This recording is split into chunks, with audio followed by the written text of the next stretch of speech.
Hi అండి, welcome back to my YouTube channel. So thumbnail చూసారు కాబట్టి మ్యాటర్ తెలిసిపోయి ఉంటుంది. ఒంగోలులో ఇంకొక ప్లేస్ని ఎక్స్ప్లోర్ చేశాము. సో అది ఎక్కడ ఉంటుంది, లొకేషన్ డీటెయిల్స్ అనేవి నేను వీడియో ఎండింగ్లో షేర్ చేస్తాను.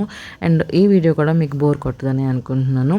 అండ్ మేము వచ్చేసి ఒక నర్సరీకి వచ్చామన్నమాట. ఇక్కడ అన్ని ఇండోర్ ప్లాంట్స్ కూడా, like snake plant, spider, cottage, jade, ఇవన్నీ అన్ని ఇండోర్ ప్లాంట్స్ కూడా మీకు 20 రూపీస్. వింటున్నారా? 20 రూపీసే అనమాట. మామూలుగా బయట అయితే మీకు కాటేజ్ ప్లాంట్ వచ్చేసి మీకు 200 రూపీస్ పడుతుంది అనమాట, బిగ్ లీవ్స్ అయితే. అండ్ స్మాల్ లీవ్స్ అయితే కనుక మీకు 150 అలా పడుతుంది అనమాట.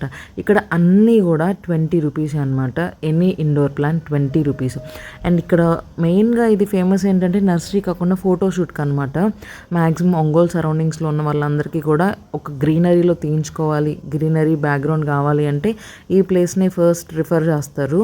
అంత ప్రైవేట్ ప్లేస్ అండ్ ప్లేస్ కూడా చాలా బాగుంటుంది అనమాట. ఇంత కాస్ట్కి ఇంత తక్కువ కాస్ట్కి ఎందుకు ఇస్తున్నారు? అవి మేము ఏమన్నా ఫాల్టా అంటే అలా ఏం కాదండి. ఇది గవర్నమెంట్ వాళ్ళ నర్సరీ అనమాట. ఇక్కడ మీకు గైడ్ చేయడానికి కూడా ఉండొచ్చు, ఉండకపోవచ్చు.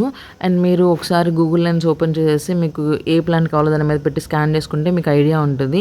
అండ్ ఇది సెంట్రల్ గవర్నమెంట్ వాళ్ళది. ఇక్కడ మేనేజ్మెంట్ కూడా మీకు గైడ్ చేయాలని ఏమీ ఉండదు, వాళ్ళు ఆఫీస్ రూమ్లో ఉంటారు. ఇది వచ్చేసి రబ్బర్ ప్లాంట్ అనమాట. సో ఒకసారి మీకు ఇవి కావాలి అని చెప్పి తెలుసుకున్న తర్వాత అవి తీసుకొని వెళ్ళొచ్చు. అండ్ నెక్స్ట్ మీకు ఎక్కువ లైక్ ఒక 5 to 10 ప్లాంట్స్ అవేలా తీసుకున్నారు అనుకోండి, కొన్ని ఫ్రీగా కూడా తీసుకోవచ్చు. ఒక 2-3 ప్లాంట్స్, ఆ ఫెసిలిటీ కూడా ఉంది. చూసారా లొకేషన్ ఎంత కూల్గా ఉందో. మేము 5 ఆ టైంకి వెళ్ళామన్నమాట. అండ్ లొకేషన్ అయితే చాలా బాగుంది. ఒకసారి విజిట్ చేయండి ఒంగోలులో ఉన్న వాళ్ళైతే తప్పకుండా. అండ్ లొకేషన్ వచ్చేసి ఇది కొత్తపట్నం బీచ్ రోడ్ అనమాట. బీచ్కి అయితే కొంచెం బ్యాక్కి వెళ్ళాలి.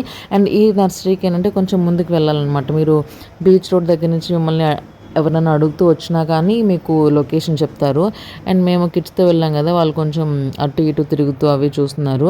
అండ్ ఇక్కడ cashew plants and flower plants అయితే అంటే పూల మొక్కలు కొంచెం తక్కువ ఉన్నాయి ప్రజెంట్. అన్ని ఇండోర్ ప్లాంట్స్, నెక్స్ట్ ఉసిరి చెట్లు, క్యాషూ చెట్లు, నెక్స్ట్ సపోటా, మల్లెపూల చెట్లు, సీజన్ కదా ఇప్పుడు మల్లెపూలకి. సో ఇవన్నీ ఉన్నాయన్నమాట. అవన్నీ ఏది మంచిగా ఉందో చూస్ చేసుకొని తీసేసుకోవడమే. నర్సరీ వచ్చేసి చాలా పెద్దది. సో ఇలా మొక్కలు అరేంజ్ చేయడం ఒక 2-3 చోట్ల ఉంటుంది. ఒకసారి మీరు మొత్తం ఏరియా అంతా తిరిగి జల్లెడ పట్టి మీకు ఏం నచ్చాయో అవి తీసుకోవచ్చు అనమాట. టైం స్పెండ్ చేయడానికి కూడా బాగుంటుంది ఈ ప్లేస్. మేమైతే ఒక 10 to 15 ప్లాంట్స్ తీసుకున్నాము. సో అందులో మాకు 5 ఫ్రీ అనమాట. అండ్ నెక్స్ట్ పక్కన ఉసిరి చెట్లు అని చెప్పాను కదా, ఉసిరికాయలు చూసారా ఎంత బాగున్నాయో, చూడ్డానికి బాగున్నాయి. మీకు మేము తిన్నాం కాబట్టి టేస్ట్ కూడా చాలా బాగున్నాయి. సోర్నెస్ అంటే ఒగురు, పులుపు అదంతా పోయింది, చాలా స్వీట్గా ఉన్నాయి అన్నమాట. అండ్ నెక్స్ట్ ఇక్కడ కొబ్బరి చెట్లు కూడా ఎక్కువ ఉంటాయి. కొబ్బరి బొండలన్నీ పడిపోయి ఉన్నాయి. అండ్ నెక్స్ట్ క్యాషూ చెట్లు అయితే ఇంకా చాలా ఎక్కువ ఉన్నాయి అన్నమాట.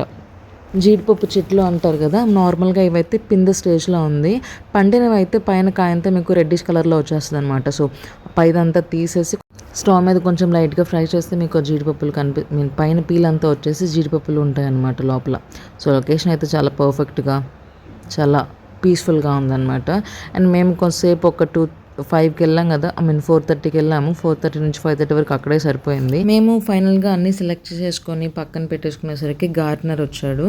సో ఇంకా అతనికి మనీ ఇచ్చేసి కొన్ని మొక్కలు తెలియనివి ఏమన్నా ఉంటే అవి కూడా చూపించమంటే అవి కూడా చూపించాడు. సో అవన్నీ తీసుకొని ఇంకా మనీ ఇచ్చేసి కార్లో సర్దేసి మేము ఇంక బీచ్కి వెళ్ళిపోయాం అనమాట. సో బీచ్కి ఇక్కడ నుంచి 10 minutes పడుతుంది. అక్కడ మీకు సపోటా చెట్లు కూడా అవైలబుల్గా ఉన్నాయి. నిమ్మ చెట్లు, సపోటా చెట్లు, అవి కూడా కావాలంటే తీసుకోవచ్చు అనమాట. అవి కూడా సేమ్ ప్రైస్ 20 రూపీస్. నెక్స్ట్ అక్కడి నుంచి బీచ్కి వెళ్ళిపోయాము. బీచ్కి దానికి అరౌండ్ ఒక 10 to 15 minutes పడుతుంది అనమాట. సో నెక్స్ట్ బీచ్కి వెళ్ళిన తర్వాత కిడ్స్ తీసుకెళ్ళి ఆడుకున్నారు. Next horse riding, next jeep riding, and కొద్దిసేపు వాటర్లో ఆడుకొని ఇంక మేము 6:30కి రిటర్న్ అయిపోయామన్నమాట ఇంటికి. సో ఇది అనమాట మా nursery vlog short mini beach vlog. సరే షూట్ అంతా కూడా నర్సరీలోనే అనమాట. బీచ్లో పిక్స్ ఏం దిగలేదు, ఏం దిగే ఇంట్రెస్ట్ కూడా లేదు. అండ్ ఫుల్ క్రౌడ్ ఉంది, ఈవినింగ్ టైం కదా. సో ఇక సన్సెట్ చూస్తూ కొద్దిసేపు అలా టైం స్పెండ్ చేస్తూ వాటర్లో ఆడుకుంటూ ఇంకా వచ్చామన్నమాట ఇంటికి. So hope you like this video. మీకు కనుక వీడియో నచ్చితే please do like, share and subscribe. And don't forget to subscribe, please do subscribe. And again thank you for watching this video. Next వీడియోలో కలుద్దాం. Bye bye.